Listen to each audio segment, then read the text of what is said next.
የታባቱ አለኝ። ዓለም ሸዓተ ዘይትመላዕ ዓሰርተ አለኝ።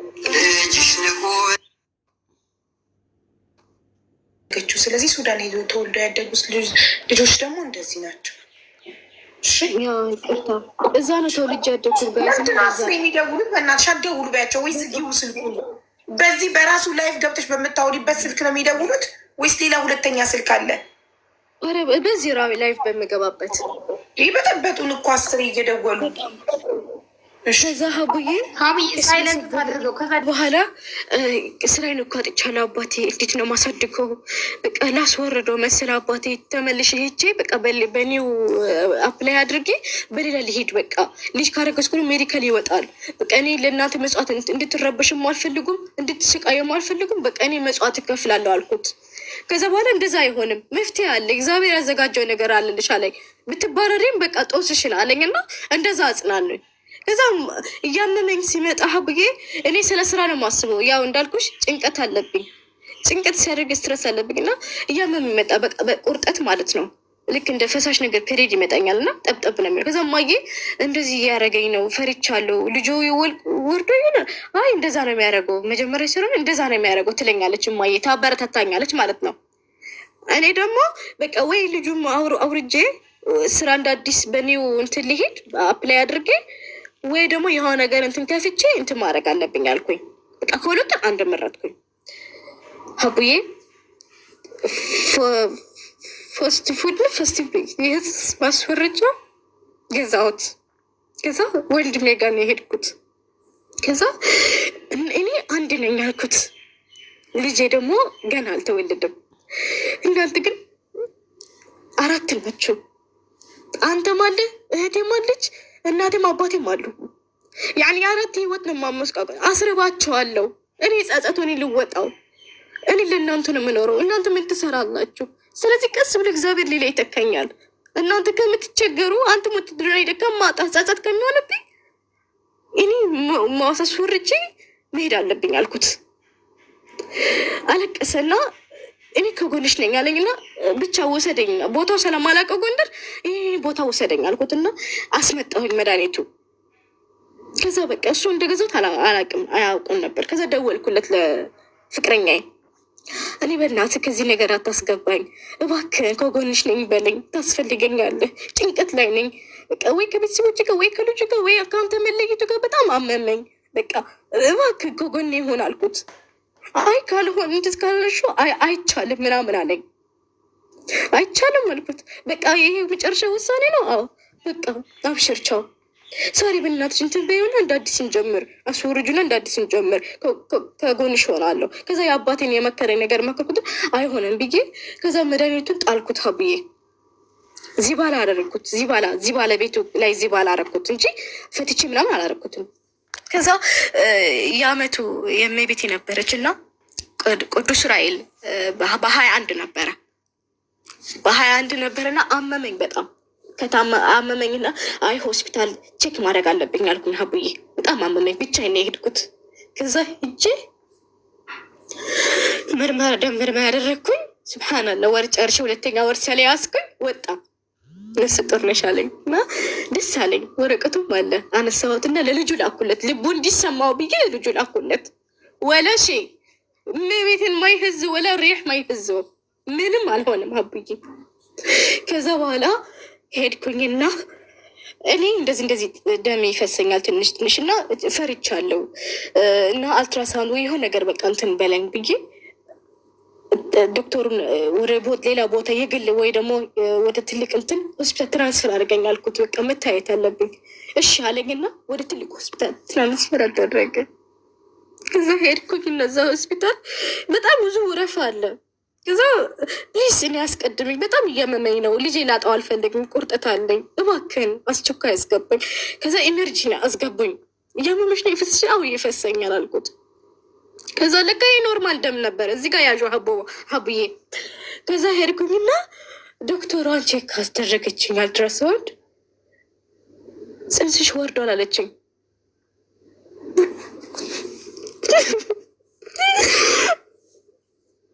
ከዛ እንዴት በምን ምክንያት እንዴ? ምንም ነገር አልተጠቀምሽም ማለት?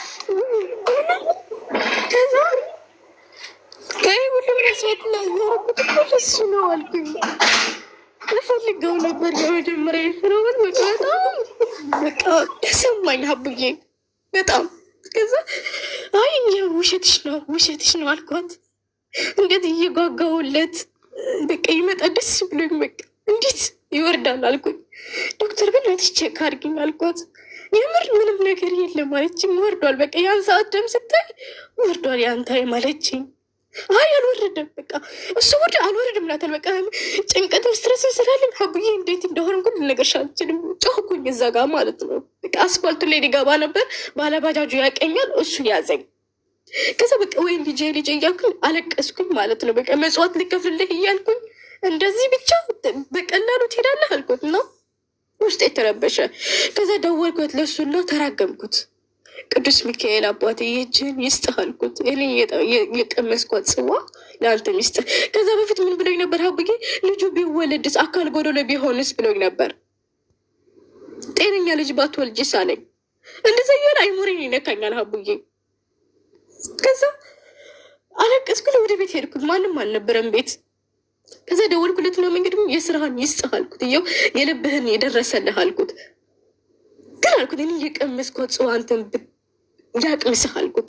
የቅዱስ ሚካኤል ወዳጅ ነው ቅዱስ ሚካኤል የስራህን ይስጥህ አልኩት። የተመኘው የሆነልህ አልኩት እና ዘጋሁበት። ከዛ እኔ ሲሄድ ፈጣን ነኝ ሲሄድ እና አባቴ ርቅስ በይ እደባደባለሁ ከወንድሜ ጋር። አረ አትደባድቢ አሁንማ ሁለት ነሽ፣ አረ በስነ ስርዓት አድርገሽ ምናምን ይለኝ ነበር አባቴ። አሁን ሄድኩኝና ሩጬ በሩን ገፍትሬ ተደፋኝና ወደኩኝ። ከዛ አነሳኝና ወይ ምስማ ጨወቅ አረ ልጁ አረ ቀስ ብለሽ ተራመጂ ይለኝ ነበር አባቴ። የምን ልጅ ነው አልኩት። በቃ ልጁ ወርዷል አልኩት። ከዛ አባቴ ድካሙ ተነሳበት። አቡዬ ምንም ነገር አልነካሽም አልዋጥሽም ምንም ነገር ምንም በቃ እግዚአብሔር ያለው ነው በቃ። እንዲሁም እኛ ከኃጢአት ነጽናል። በቃ ልጅ ወደ ራስሽ ተመለሽ ፈጣሪ በራሱ ወስዶታል አለኝ። በቃ አልፈቀደልሽም አለኝ። አባቴ እንዴት ቀላል ነገር እንዴት ታወራዋለህ አልኩት። ይህ ከሆን ፍቅረኛ ይሆነኛል ብዬ ስራዬን መጣሁኝ፣ ልጅም ተስፋ ይሆነኛል ብዬ ሁሉ በሶስቱም ተስፋ አድርጌ ነበር። ለምንድን እንደዛ መትለኝ አባቴ? ቀላል ነገር እኮ አይደለም አልኩት። ብሩም እያለቀ ነው፣ ምንም ብከፍት ምንም አይሆንልኝም አልኩት እና በጣም አለቀስኩ።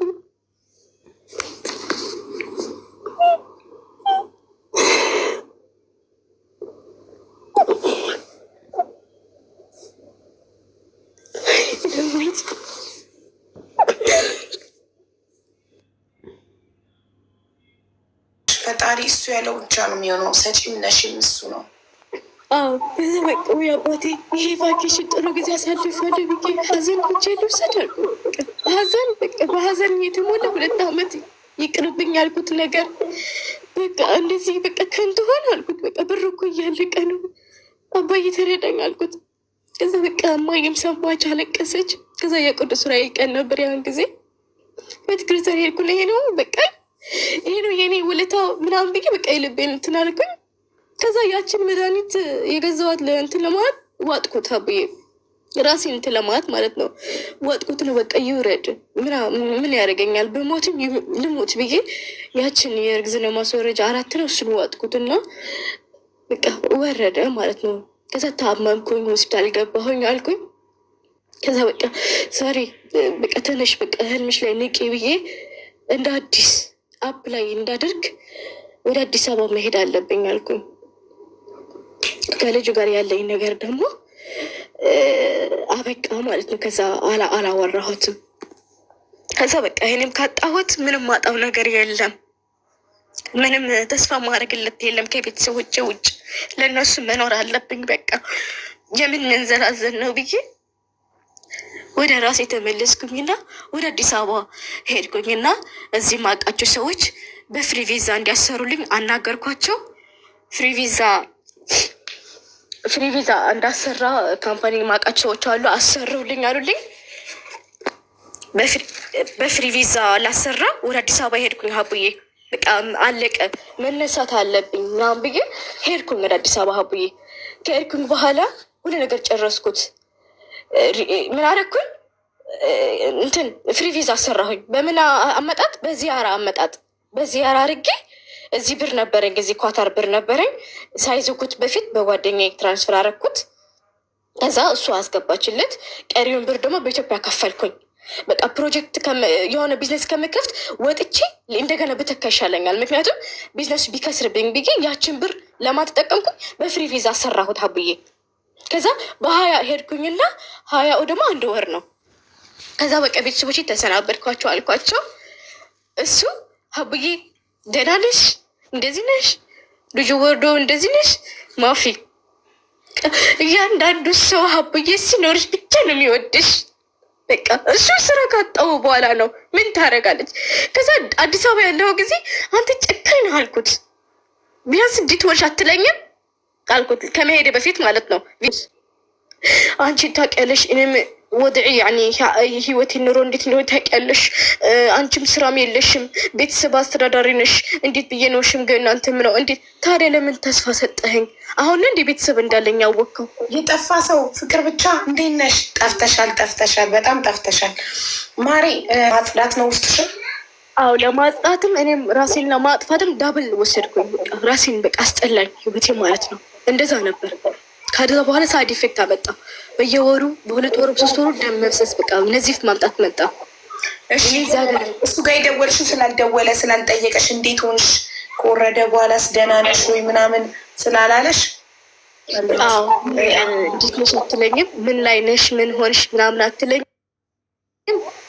ኤክስፔክት አድርገሽ ነበር፣ ጠብቀሽ ነበር። ይደውላል፣ ይንከባከበኛል፣ እንዴት ነሽ ወዴት ነሽ ይለኛል ብለሽ ያ።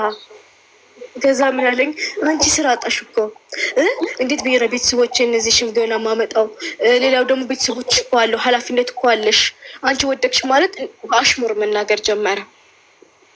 ያንሽ ነው እዚ አንተ ማ عندك شيء خلاص ምን ያደርጋል? እኔ እሱ የጠበቀ ምን ብር አለኝ አረብ ሀገር በቃ ተመልሼ ስለሚሄድ እሱን ስለምወስደው ምናምን ነው ያስብ። አሁንማ ካንስሌሽ ተደረጋለሁ። እሱ ጥቅም የለውማ፣ ብር የለኝማ። እሱ እንዴት ብዬ ነው የምወስደው?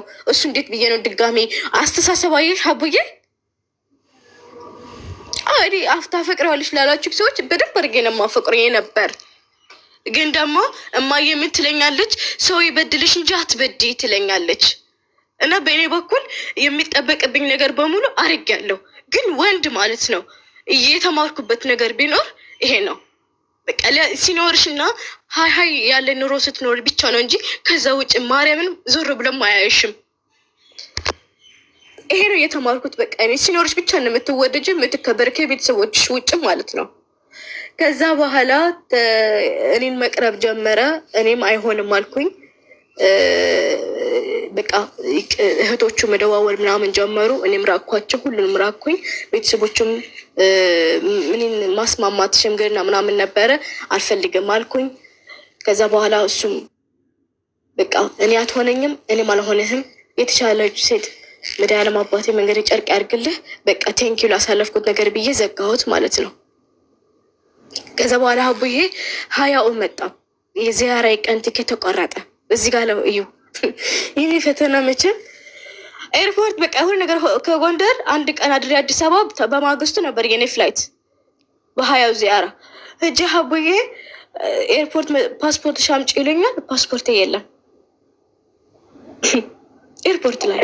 ወይኔ አንቺ ምን አይነት ደንባራ ነሽ? እንዴት ሰው ወደ ሊሳፈር ከሀገር ሊወጣ ከቤቱ ሻንጣውን ቼክ ሳያደርግ ፓስፖርት ያዘ ይወጣል? ሆን ብሎ የተደረገ ነገር ነው ይሄ። ሆን ብሎ የተደረገ እቃ ይሁን ጠንቅቄ ነው የማመጣው፣ ጠንቅቄ ነው የሚይዘው ሀቡዬ። የዛሬ 5 ዓመት የዛሬ 20 ዓመት የሱዳን የነበረኝ እቃ ሁሉ አለኝ እዚህ ጋር ያኔ አስቀምጠዋለሁ። እና ፓስፖርትን፣ አይዲን፣ ኤቲኤምን ሁሉ ነገር የራሱ ቦርሳ አለችኝ የሚይዝባት። ሆን ብሎ የተደረገ ነገር ያችን ቦርሳ ብቻ ነው የተወሰደችው ሀቡዬ። የቡኬን የአዲስ አበባ ቡኬን የምን ሁሉ አለ፣ እሷን ብቻ ነው የተወሰደው ሀቡዬ። እንዴት እንደሆነ እኔ አላውቅም፣ ብቻ ፈጣሪ ይወቀው። ከዛ በኋላ 95,000 ነው የከፈልኩት ቲኬቱ ሀቡዬ። ከኢትዮጵያ ካንስ ተደረገ፣ ተበላው፣ ከሰርኩኝ። ከዛ በቃ ነፍሲያት ደመረት ሀቡዬ። አስጠላኝ ነገር አለሙ ማለት ነው። ከዛ ብር እያለቀብኝ ነው። ኬት ላምጣ? ኦልሬዲ ከፍያለሁ። በቃ የትኬቱ ድጋሚ ቡክ እንዲያደርግልኝ አስገብቻለሁ። ከዛ ውጭ የት ልሂድ? ከዛ በቃ እኔ ያለኝ ነገር በሙሉ አስጠላኝ። በቃ 3 ወር ተዝናንቼ ያሰብኩትን እንትን ብዬ እንደዚህ ከንቱ ልሆን ብዬ ራሴን በቃ አስጠላኝ ሀቡዬ። ከዛ በኋላ ቤተሰቦቼ እንደምንም ብሎ ተበዳድሮ ብሎ ፓስፖርት እንዳወጣ አደረጉኝ። አስቸኳይ ወጣኝ 37,000 ከፍዬ። ቪዛው ደግሞ አለቀ በዛን ሰዓት። ድኹሊ ተወዛገበ። ከዛ በኋላ በቃ እኔ አልወጣም ከዚህ ሀገር ማለት ነው ብዬ በቃ ተሰማኝ። ብቸኛ አዲስ አበባ ብዙም አላውቃትም ብዬ ብቸኛ ነኝ ብዬ ከዛ በኋላ ልጁ አደረ እዚህ ኳታር ያለው ሰው የጓደኛው የሚያስጨርስልኝ ኢትዮጵያ አለ። ከዛ በቃ እኔ ወደ ጓደኛ መሄድ አለብኝ። መጥፎ አስተሳሰብ የመጣብኝ ነው። ራሴን ላጥፍ ስለሆነ በቃ ሰው ያስፈልገኛል ብዬ ጓደኛ የሱዳን ጓደኛ ያለች እዚህ ያለችው አዲስ አበባ ነው ያለችው እና ወደ እሷ ሄድኩኝ። ሲሄድ በቃ ፓስፖርት ተቀበልኩኝ። ዚያራው አለቀ። እንደ አዲስ ተጅዲድ ዚያራ ተደረገ። ከዛ ከተጀደደ በኋላ መንግስት ዚያራ የሚባል ነገር አቆመ አለ። ድጋሜ ደግሞ ብር ከከፈልኩ በኋላ ሀቡዬ ከዛ እኔ የለሁም በቃ እኔ ገዳም መሄድ አለብኝ ብዬ ገዳማት ሄድኩ። ወደ 7 ገዳማት ሄድኩኝ ጉዞ ማለት ነው። 7 ገዳማት 7 ቀን እዛ ቆየሁኝ። ከዛ ተመልሼ መጣሁኝ። ሳራ በቃ ኳተሩ ሳወራው እዚህ ያለው ሳራ በቃ ለጊዜው ቆሟል አለኝ። ቆሟል ዚያራ። እኔማ አልቀመጥም መፍትሄ ታመጣለህ እንጂ አልቀመጥም እዚህ ሀገር አልኩኝ። ከዛ ሰሚነሽ ኪዳነ ምሕረት ሄድኩኝ። ተስዬ መጣሁኝ። ስመጣ በቃ እኔ በዚያራው ተነስቷል አለኝ። ዚያራው ተጀምሯል አለኝ። በዚያራ አልሄድም አልኩት። ሀያ ማለት ነው አልሄድም አልኩት። ምክንያቱም ቢመልሱኝ ሳልኩት ድጋሜ ቲኬት ልከፍል ነው። ከዛች 100,000 ምናምን ሀቡዬ ጨማምሬ አራዝሜ 20,000 ብር ብቻ ነው የተረፈኝ። ከዛ በኋላ እኔ ድጋሜ ሪስክ አልገባም። ካላስ በሀውስ ሚድ ላምጣሽ አለኝ። ተቀየረ። ከዛ ምን ተባለ እኔ አላቅም። የኢትዮጵያ ህግ አላቀውም። ሲኦሲ ተባለ፣ አሻራ ተባለ። ከዛ በኋላ ሜዲካል ተባለ። ይህ ብር ከየት ላምጣ ሀቡዬ? እውነት ለመናገር በቃ ምንም። ከዛ ወርቆችን ሽጥ አልኩኝ። ወርቆችን ሸጥኳቸው። ግማሹ ለቤተሰብ አስቤዛ ለ2 ወር እንዲሆናቸው አደረግኩኝ ሞላሁኝ። ግማሹ ለእኔ ያደረግኩኝ መሳሪፍ ማለት ነው። ከዛ ወርቁ ከሸጥኩ በኋላ በቃ 9,500 ሜዲካል ሲኦሲም ከፈልኩኝ። ከዛ ሜዲካል እንትኑ ፓርኮድ የሚባል አለ መውጫ ለኳተር ውድ ስለሆነ 60,000 ብር አሉኝ ድጋሜ። ወይኔ በኪዳነ ምሕረት። ከዛ 60,000 ካሉኝ በኋላ ደግሞ 100,000 ተባልኩኝ። ደግሞ ቲኬቱ ውድት ሆነ ሀብዬ። ከአንድም ሁለቴ ነው በቃ ከአንድም ሁለቴ ነው ራሴ እንዳጠፋ የሞከርኩ። ግን ጓደኛ ትደርስብኛለች።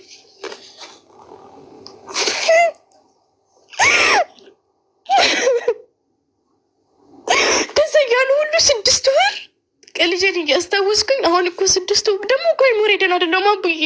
አሁንም ደህና አይደለሁም አቡዬ። አሁን እኮ 6 ወር የሆነው ነበር። 6 ወር 5 ወር የሆነው ነበር። እኔ 6 ወር የተቀመጥኩት 5 ወር የሆነው ነበር ልጁ። ከዛ ፈጣሪ ይመስገን ከአንዴም ሁለቴም እንትናል። ከዛ ደም ግፊት አለች ተባልኩኝ። በዚህ እድሜ ማለት ነው። ሄድኩኝ ሆስፒታል 2 ቀን አስገቡኝ። ተኛሁኝ አልኩኝ። አንቺ ህይወትሽ ላይ አደጋ ነው፣ ደም ግፊት በዚህ እድሜ አይቻልም አለኝ። ሆስፒታል መሆን አለ መቀመጥ አለብሽ አሉኝ። ከዛ የግል የገባሁት ሀቡ በችግሬም ሆነው ቅብጥናዬ ለምንድን ነው እዚህ የምታስገቢኝ? ሳራ አንቺ እኮ ያን ከወሰድኩሽ በጣም ትሪት አያደርጉሽም እዚህ። ከዛ የአንድ አልጋ 5,000 አሉ። ከዛ ቤተሰቦቼን ብር ላኩ። በጓደኛዬ ታከምኩኝ። መድኃኒት ያደረጉልኝ ማለት ነው። ከዛ ይሄ መድኃኒት መከታተል አለብሽ ተባልኩኝ ሀቡዬ። ከዛ ከጨረስኩ በኋላ በቃ ብር ሁሉ አጣሁኝ ሀቡዬ። ብር አጣሁኝ። ጓደኛዬም እነሱም እንደዚህም ናቸው። ተፈንቅለን የመጣው ችግራቸውም ብዙም አይደለም። እሺ ከእጅ ወደ አፍ ነው።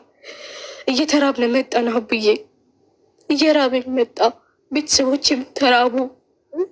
የደም ግፊት መድኃኒት አጥቼ ሀቡዬ፣ ወጣትነት አጥቼ ገባሽ። ከዛ ላይ ደግሞ ፔሪድ ደግሞ እንደ ጉድ ነው። በቃ መድኃኒት መዋጫ አጥቼ ቤተሰቦችን በዛውም እያለቀባቸው እንዴት ሊሆን ተዋጥኩኝ። በቃ አየሽ እነሱም ተጎዳ ሀቡዬ።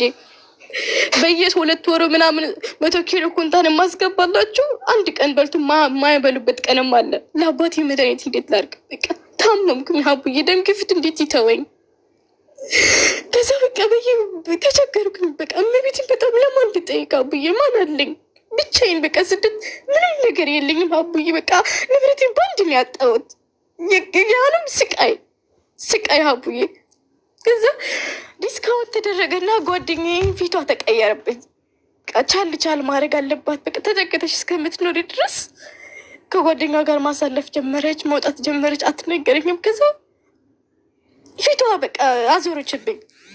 ከዛ በኋላ ወይ ተሳቀኩኝና በቃ ስራ ፈልጉልኝ ብዬ የቀን ስራ ጀመርኩኝ። ቡና ሀገሩን አላውቅም ሀቡዬ። እዚህ ባግራውንድ አስቀምጥልሻለሁ ያደርኩበት ቦታ ብታይ፣ ያደርኩበት ቦታ በርዶኝ ማለት ነው። ቡና በየቀኑ እሰራለሁ። ማታ ደግሞ እነሱ ብር እንዳልክፍል ደግሞ የሆነች እንትን ነገር የወንዶች ማደሪያ መሻለ በዚንክ ነገር በቆርቆሮ እየተሰራ ምናምን በቃ ተፈተንኩኝ። ልክ ጎዳና እንደወጣሁኝ ማለት ትችላለች። ግን ይሄ ሁሉ ቤተሰቦች አያውቁም ነበር። ከዛ በኋላ ወጣሁኝ። 10 ምናምን ቀን ከሰራሁ በኋላ ይሄ ሰውየው ቤቱ የፋሚሊ ቤት በእኔ ስም ነው፣ ውርሱ ማለት ነው። በቃ ቲኬቱን ቀንሷል 43,000 ሆኗንና አስይዤው ተባልኩኝ። በቃ ቤተሰቦቼ በባንክ መበደር አይችሉም እና በቃ ቤቱን አስይዙትና እኔ ከፍላለሁ በወለድ አልኩኝ። ወይ በወለድ ካገኟችሁልኝ ወይ ደግሞ ቤቱን አስይዛችሁ ከሰው ውሰዱኝ አልኩኝ። አልተቻለም። በወለድ ተበደርኩኝ ማለት ነው። ልውጣ እንደረብሽ። ከዛ እኔ ቲኬቱን በዚህ 2 ቀን መቁረጥ አለብን።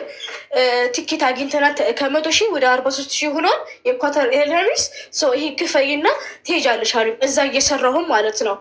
እሺ ምናምን ብዬ በወለድ እንዲበደሩልኝ ከዘመድ ጠየቅኩኝ። ተስማማን። በ3 ወር ውስጥ 50,000 ወስጄ 90,000 እንድከፍለው ማለት ነው። ከዛ ከፈልኩኝ። ቲኬቱ ተቆረጠ። እግዚአብሔር ይመስገን። ሐሙስ ነበር። ከዛ ሁሉ ፈተና ሀቡዬ ያን ተበዳድሬ ብዬ ሁሉም ነገር እንትን ብዬ ሰውዬም እግዚአብሔር ይስጠው ከፊሌ በጣም ጥሩ ልጅ ነው። እሱንም አበድረኝ ብዬ ይኸው ኳተር ከገባሁ ሳምንቴ ነው እልሻለሁ። ከብዙ ስቃይ ከብዙ መከራ አሁን ተከራይችን ያለሁት ከሴቶች ጋር አብረን ያለ ነው። እጃዛ ቤት በቀን ገና ስራ አልጀመርኩም። ሜዲካልም አላደረግኩም። ገና ሜዲካል አላደረግኩም። ያ እንትንም አይዲም አላወጣሁም። ገና ከመጣሁኝ 5 ቀኔ ነው እና በርካሽ ቤት አግኝቼ 300 ሪያል ሰውየው ከፍለልኝ። የመጀመሪያው የማውቃቸው ጓደኞች ደግሞ ነው ምቤትን ብዬ ምንም ይበላ የለኝም። ኪዳነ ምሕረት እንደምልስ ስመጣም ማለት ነው ምንም ግን ማን ተወክዬ ነው መድኃኒዓለም ነው በቃ እሱን አመኔ ለእሱ ነው የሰጠሁት። እግሬ እዛ ትግባ እንጂ ለምን ለምኝ አልበለም። ለምን ለበቃለው ወተት ወይ ዳቦ ስጠኝ አልለውም። የዋህናጅ ይሰጡኛል አልኩኝ። እንደዛ ብዬ ነው የተማመንኩት። ገባሽ? ከዛ ጓደኞቼ ነገርኳቸው ስራ እንዲፈልጉልኝ አይዲስ ካወጣ ሜዲካል እስክጨርስ ስራ ፈልጉልኝ። እኔ መጥቻለሁ በአዲስ እንትን ብዬ አሁን ሜዲካል ይቀረኛል። ከዛ አይዲ ከተቀበልኩ በኋላ ትቀጥሩኛለች ብዬ ነገርኳቸው። መጡ። ማርያምን ሀቡዬ ሎኬሽን ላኪልኝ እያሉ እያንዳንዱ አስፔዛ ያመጣልኛል። በቃ እንዳላይ የሆነ የመሰልኩ ግን እኔ ሀቡዬ ለራሴ ተረፌ ለሰው መደርስ ነበርኩኝ። ቀን አይጣል ብቻ። ከዛ አልሐምዱሊላ ብዬ ዳቦን፣ ወተቱን፣ እንቁላሉን ዶሮ በቃ ማለት እያመጡ ይጥሉልኛል። በቃ በደጃፍ ላይ ያመጡ ይጥሉልኛል። ወይ አምላኬ ተመስገን ብዬ ይህ ፈጣሪ ይመስገን። አሁን ሜዲካል ቡክ አድርጌያለሁ። በጓደኞች ሀይል ነው የምኖር። በቃ ተማምኛ ማለት ነው።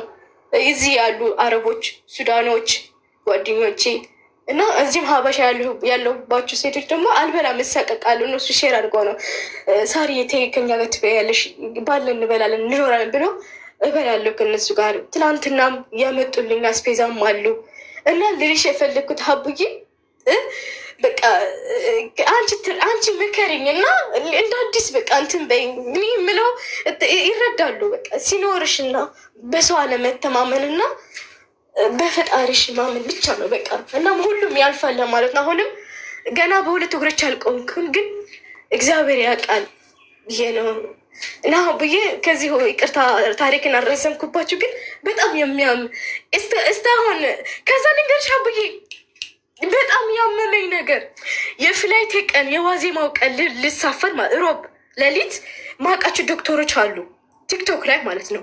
ከዛ ከእነሱ ትምህርት ወስዳለሁ ብዬ ነገርኳቸው የተፈጠረውን ነገር ያመመኝ ማለት ነው ሀቡዬ። ከዛ ዶክተር እኔ እንደዚህ ተፈጥሮብኛል፣ ምክር እፈልጋለሁ፣ ምን መድኃኒት መውሰድ አለብኝ ብዬ ልጠይቅ ነው እኔ ላይቭ ላይ ማለት ነው። ሮብ ነበር። ከዛ እኔ እንደዚህ አድርጌያለሁ ምናምን ጽንስ ወርዶብኛል። የወረደብኝ ምክንያቱም እንደዚህ ነው፣ ግን ምንም አይነት መድኃኒት አልወሰድኩም። ምን ትመክረኛለህ ስለው የስንት ወር ነበር ሻለኝ። የአንደኛ ወር ሆኜ ወደ ሁለተኛ የገባ ሆነው ምን አድርገሽ ነው ወረደ ያሉ ሻለኝ። ምን ተጠቅመሽ? ምንም ዶክተር ናት ስለው እንዴት በሁለተኛ ወር ላይ በአንደኛ ወር ጨርሰሽ እንዴት ጽንስ ይታያል በአልትራሳውንድ አይለኝም? ምን አልኩት?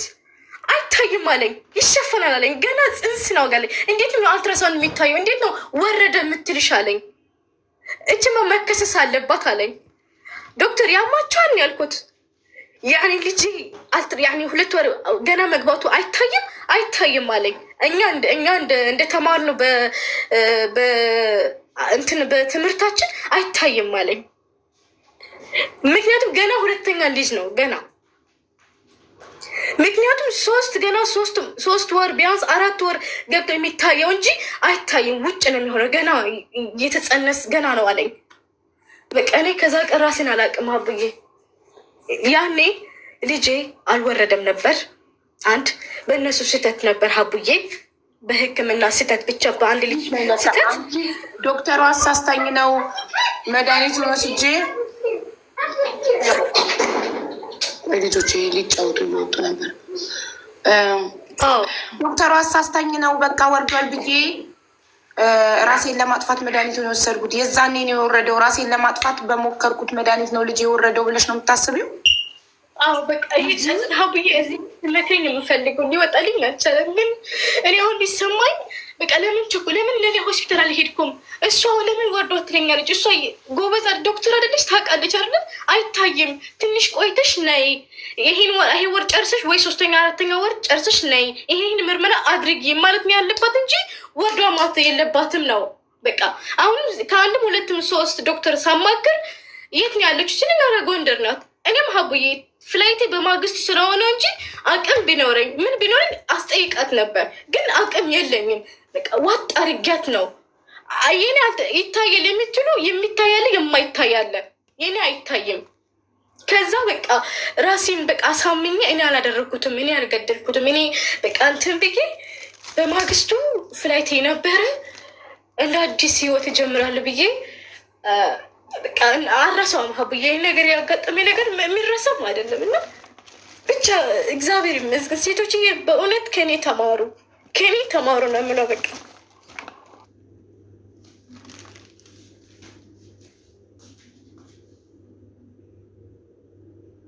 አይታየኝ ማለት ከዛ ለዶክተሩ አይታየም ብላኛለች እኮ ስለው የማህፀን የሚሸፈን በር አለ አለኝ። የሚሸፈንም አለ አለኝ። የሚታይም አለ የማይታይ አለ። የሁሉም ይለያል። እሷ ሸፍነው ነው እንደዛ የሆነ ያለች እንጂ ሌላ ቼክ አድርጌ ማድረግ ነበረባት ነው እሷ ማለት ነው። እሱ እንደዛ ነው ያ ዶክተር ያለኝ። ደግሞ የስፔሻሊቲ ዶክተር ናቸው እነሱ እና የሁሉም ሰው አንድ አይደለም ነው። ለእኔ የገባሁበት ፖይንቲ ምን አይነት መድኃኒት ዶክተር ሊሂድ ወይ እንደዚህ ያደረኩት ጥፋት አለ ምናምን ለማለት ነው። እኔ የተነገረ ደግሞ ሌላ ነገር ነው። ይሄንም እንትን ጭንቅ ሆነብኝ ማለት ነው። እና ሀቡዬ አንቺ ህይወቴን ታሪክን ተረድተሻል። በቃ የምትመክረኝ ነገር ካለ ምን ማድረግ እንዳለብኝ ካለ አንቺ ብትጨምር ደስ ይለኛል ሀቡዬ። በእውነት ሌላ እንደዚህ እየተናገርኩት በእንትን በቃ ሌላውም ትምህርት ይሆናል። በቃ እንጃ ሴት ልጅ በጣም ትፈትናለች ሀቡዬ። በቃ ይቅርታ ጊዜሽን ስለወሰድኩብሽ።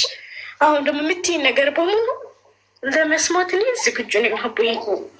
እኔ 2 ጊዜ ወልጃለሁ።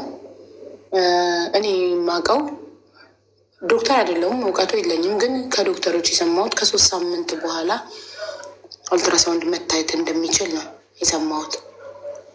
ኦኬ፣ ግን ይሄ አይደለም ዋናው ነጥባቸው። ዋናው ነገር የሆነው ሆኗል። ፈጣሪ አይሳሳትም። ፈጣሪ ሰጠ፣ ፈጣሪ ነሳ። አንቺ ደግሞ ገና ልጅ ነሽ። ገና የ4 ዓመት ልጅ ነሽ። የ44 ዓመት አይደለሽም። ገና ብዙ ትወልጃለሽ። ስለዚህ ለምንድን ነው በህይወትሽ ችግሩ ላይ ፎከስ ማድረግ የፈለግሽው? ለምን ያለሽ መልካም ነገር ላይ ፎከስ ማድረግ አልፈለግሽም? ለምን? አንቺ ቆንጆ ሴት ወጣት የ24 ዓመት ካታር የምትባል በጣም ቆንጆ ሀገር ላይ እግርሽ ገብቷል። ብዙ የስራ እድል ያለበት ስራ እንፈልግሻለን፣ ትሰሪያለሽ፣ ህይወትሽን ትለውጫለሽ። ብዙ ተስፋዎች እያሉሽ በህይወትሽ ያጣሽን አንድ ነገር ላይ ብቻ ፎከስ አድርገሽ ማልቀስን ማማረርን ለምን መረጥሽ? ለምን? ይህን የመሰለ ቤተሰብ እያለሽ እኛ ልንገርሻ፣ እኛ ያለ ጋብቻ ብናረግዝ እኔ ራሴ ስለ ራሴ ስነግርሽ በአንቺ እድሜ ላይ ያለ ጋብቻ ባረግዝ ቤተሰቦች አውጥተው ነው የሚጥሉኝ። በጣም ኃይለኛ ቤተሰብ ነው ያሳደገኝ። በጣም ወግ አጥባቂ ተማሪ እያለሁ ጥፍር ቀለም ተቀባሽ ተብዬ አንቺ እንዴት ጥፍር ቀለም ትቀቢያለሽ? ሀራም እኮ ነው ተብዬ ተገርፌያለሁ። ጥፍር ቀለም ጓደኞቼ ትምህርት ቤት ጥፍር ቀለም አምጥተው ተቀብተው ስለቀቡኝ ጥፍር ቀለም ተቀብቼ ስለተገኘው ተገርፌያለሁ በኃይለኛው። እና በጣም መልካም ቤተሰብ ነው ያለሽ። አባትሽ በእኔ ስም ይጠራል። እኔ ያለ አባትሽ አለሁልሽ። ወንድምሽ እኔ መከታሽ አለሁልሽ። እኔ ሰርቼ ልጅሽን አሳድግልሻለሁ። እኔ የሚሉ ቤተሰቦች ከበው ፍቅር የሚሰጡ ቤተሰቦች ነው ያሉሽ። ሁልጊዜም ከጎናችን ያሉ መልካም ነገሮችን ነው ማየት ያለብን። አንቺ 9 መልካም ነገር እያለሽ አንድ ሉዝ ያደረግሽውን ፍቅረኛ የማይረባ የከዳሽን ማሰብ ትክክል አይደለም። የፈጣሪን ዓይን በእንጨት መውጋት ነው። 9 በረከቶችሽን ትተሽ አንዷ ያጣሻትን ነገር መቁጠር። በጣም እድለኛ ነሽ እንደዚህ አይነት ቤተሰብ ስላለሽ። በጣም ብዙ በፍቅረኛ ተከድተው ቤተሰብም ይከዳቸዋሉ። በቃ ፍቅረኛ ከድቷቸው፣ ባል ከድቷቸው በቤተሰብ እጠለላለሁ ብለው ቤተሰቦቻችን እቅፍ ውስጥ ገብቼ ቤተሰቦቼ እቅፍ ውስጥ ገብቼ ላልቅስ፣ ቤተሰቦቼ በይን ጥረጉልኝ፣ ቤተሰቦቼ ያጽናኑኝ ብላ ወደ ቤተሰቦቿ ሩጣ ቤተሰብም ሂጂ ከዚህ ብሏት ከዚህም ተገፍታ ጎዳና የወደቀች ሴት አለች።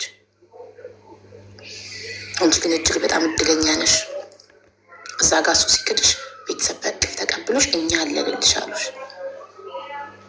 እና በጣም እድለኛ ነሽ። በጣም በእውነት በጣም ነው ቤተሰቦችሽን ያደነኳቸው፣ ወንድምሽ፣ አባትሽ፣ እናትሽ እና ሳርዬ ደስተኛ መሆን ከፈለግሽ እጅሽ ላይ ያለውን በረከት ቁጠሪ። እንዳንቺ እድለኛ ሰው የለም። ወጣት ነሽ፣ ቆንጆ ነሽ፣ ሙሉ አካል አለሽ፣ ጤነኛ ነሽ። በጣም ጥሩ ሀገር መተሻል። ካታር ስራ እንፈልግልሻለን። ስራ ትገቢያለሽ፣ ትሰሪያለሽ፣ ህይወትሽን ትቀጥያለሽ። ህይወት ይቀጥላል። ከዛ ሌላ ደግሞ ጥሩ ባል ወደ አንቺ ህይወት ይመጣል። ታዲያ ይህን ስነግርሽ ጥፋት የለብሽም እያልኩሽ አይደለም። ጥፋት አለብሽ። ስህተትሽን ሚዩት አድርጊ። ይነፋነፋል፣ ያስተጋባል። ሳርጊ ስህተትሽን ካላስተካከልሽ ነገም ደግመሽ ስህተት ላይ ትወድቂያለሽ። አንድ ሰው ጥፋቱን ሲያምን ስህተቴ ምኑ ጋ ነው ብሎ ስህተቱን ሲያውቅ ስህተቱን ያርማል። ገባሽ? ስህተትሽ ደግሞ የሚታረመው በራይት ነው፣ በስህተት አይደለም። አንደኛ ቸኮልሽ በጣም ቅድም ጠይቄሻለሁ። ሽምግልና ሳይላክ የባል ቤተሰብ ጋር ሄዶ ማረፍ ትክክል ነው ወይ ስልሽ ክፍሉ ይለያያል አልሽኝ። ዋቴቨር ሽምግልና ሳይላክ ሳትጋቡ ቤተሰቦቹ ጋር ልትሄጂ አይገባም። ቱማች አቬሌብል ልትሆኝለት አይገባም። ቆፍጠን ልትይ ይገባል። ሳትጋቡ ራስሽን ሙሉ ለሙሉ ልትሰጪው አይገባም። ስለ ግንኙነት አይደለም እያወራ ያለሁት እኔ እንደ አሮጊት እንደ ወግ አጥባቂ እንደ ድሮ ሰው ሳትጋቡማ ግንኙነት እንዳታረጊ ምናምን ልልሽ አልችልም። ይሄ ያንቺ መብት ነው፣ ያንቺ ጉዳይ ነው። እኔ የምለው ግን በጣም ራስን አሳልፈው አለመስጠት፣ በጣም ውፍ አንተ ሁሉ ነገር ይነክ ማለት አለመንገብገብ፣ እንደዚህ ኮራ ደራ ማለት ቆፍጠን ማለት ነው። አሁን ተምረሻል ከስህተትሽ። ኔክስት ታይም ለማንም ሰው እንደዚህ ራስሽን አሳልፈሽ አሰጭም። ለማንም ሰው ቱማቻ በላይ ብላቶኝም ለማንም ሰው እንደዚህ በጣም ተነጥፈሽለት ነበረ። ገባሽ? ሰው ደግሞ ወንድ ልጅ እያልኩ አላወራም። ሰው ማንኛውም ሰው በአጠቃላይ ቱማች ስትጣበቁበት አይወድም። አይደለም ፍቅረኛ፣ ባል፣ ሴት ቀርቶ ሴት ጓደኛ ራሱ በጣም ራስሽን ካረከስሽ ትንቅሻለች። በራስ መቆም መልመድ፣ በራስሽ መደሰት መልመድ፣ በራስሽ ሰዎችን በጣም አለመለማመጥ፣ በራስ ሁሉን ነገር ማድረግ፣ በራስ መጨረስ። በራስሽ ሁሉን ነገር መጨረስ የምትችይ ከሆነ ያለ ሰዎች መኖር እንደምትችይ ስታሳያቸው ነው ሰዎች ይዛኔ አንቺ የሚፈልጉሽ። እሺ ኒውድ ሀቡዬ ማለት እኔ የጸጸተኝ ምንድን ነው ታውቂያለሽ? ፕሮግራም በቃ አላማዬን አልተሳካም ወይ ከዚህ አልሆንኩኝ ወይ ከዚህ አልሆንኩኝ ሁሉ ነገር በቃ ከንቱ ስለሆነ በቃ ያን አይሞሬን የነካኝ በቃ ምንም ፈተና ውጭ ነው ያየሁት። ፈተና ብቻ ነው መከራ ነው ያየሁት። ተራብኩኝ ተጠማሁ እንጂ ይህን ያሳለፍኩት ነገር በሙ ተደራረበብኝ። ገባሽ? በቃ አይሞሬን ሊቀበለው አልቻለም እና ይሄ ነው ሊጸጸት ያደረገኝ በቃ እንጂ ያልሽው ነገር በሙ ትክክል ነው። ሀቡዬ በጣም አመሰግናለሁ ስለሰማሽኝ። በቃ እንደዚህ እንድትሰሚኝ ነበር። ችግር የለውም። ዋትሳፕ ላይ ደግሞ እናወራለን። ስራ አሁን ስራ ምንድን ነው የምትፈልጊው? ምን አይነት ስራ ለመስራት ያሰብሽ? በሼፍ ነሽ አይደል? እኔ የጣሊያን ቺዝ ኤክስፔሪየንስ አለኝ። የቺዝ ሙዘሬላ የተለያዩ አይነት 7 አይነት ቺዝ መስራት እችላለሁ። እርጎም ለበን በአንድ ወተት ካመጣሽልኝ ወደ 6 5 አይነት 7 አይነት ነገር ማውጣት እችላለሁ። ይሄ ኤክስፔሪየንስ ለብና፣ ክሬማ፣ ቅቤ፣ ዚብዳ ሁሉም ነገር የአረቦች እንትን እችላለሁ። ኤክስፔሪየንስ አለኝ እና ስራው በተመለከተ ደግሞ ሀቡዬ በሁለት እግሮች ሊቆም ቤተሰቦች ላስተዳድርበት እንጂ እኔ ችግር የለብኝም። ስራ ለምን ጽዳት አይሆንም? ጽዳት ስርቻ አላውቅም፣ ግን እሰራለሁ። ብቻ ስራ ላገኘ ፓተር ሁሉም አላማረጥም። ሀቡዬ በስ እንፈልጋለን ስራ። ሲቪ ያለሽ? ሲቪ የለኝም። ሲቪ አሰሪያ ታዲያ። እሺ ሀቡዬ አካባቢሽ ያለ ኮምፒውተር ቤት ውጭና ነገር ኤክስፒሪየንስሽን ነግረሽ ሲቪ አሰሪ ነው ዋትሳፕ ላይ ላገኝ። እሺ ሀቡዬ እሺ። ሌላ ደግሞ ማሪ ቤተሰቦችሽ ከይቅርታ ጋር በቤተሰቦችሽ እንደምትደራደሩ ያውቃለሁ። ለምን አይሰሩም? ማሪ ወንድምሽ ወጣት ነው፣ ለምን አይሰራም? እህትሽ ወጣት ናት፣ ለምን አንቺ ብቻሽን ቤተሰብ ታስተዳድሪያለሽ? ከይቅርታ ጋር እሺ። መጀመሪያ የማይሰራበት ምክንያት ወንድሜ የእሱ ዶክሜንት በሙሉ እዛ ተቃጥሏል፣ ቤታችን ተቃጥሏል እና ማስረጃ የለም። ማስረጃ አምጡ ይላሉ እዛ። ሱዳን እያላችሁ የተቃጠለው? አዎ። እና ኤክስፒሪየንስ ይፈልጋሉ፣ ማስረጃ ይፈልጋሉ። እሱንም ጎንደር ብቻ ነው የሚያውቃት እንጂ ሌላ ሀገር ሄዶ አያውቅም። አዲስ አበባ አሁን ልመጣ ነው እያለ ነው፣ ግን በብር እጥረት ቆይ አሁን ተረጋጋ፣ ቤት አለ ብዙ ነገር ስላለ አሁን ደግሞ መንገድ ተዘግቷል። በቲኬት ነው በኤርላይንስ ነው የምትሄጂው። ያንሁን እንዴት ብዬ ሳላመቻች እንዴት ብዬ ላምጣው አዲስ አበባ እንጂ እሱም ሞክሮ ነው። አይደለም ዋት አይ ሚን ኢዝ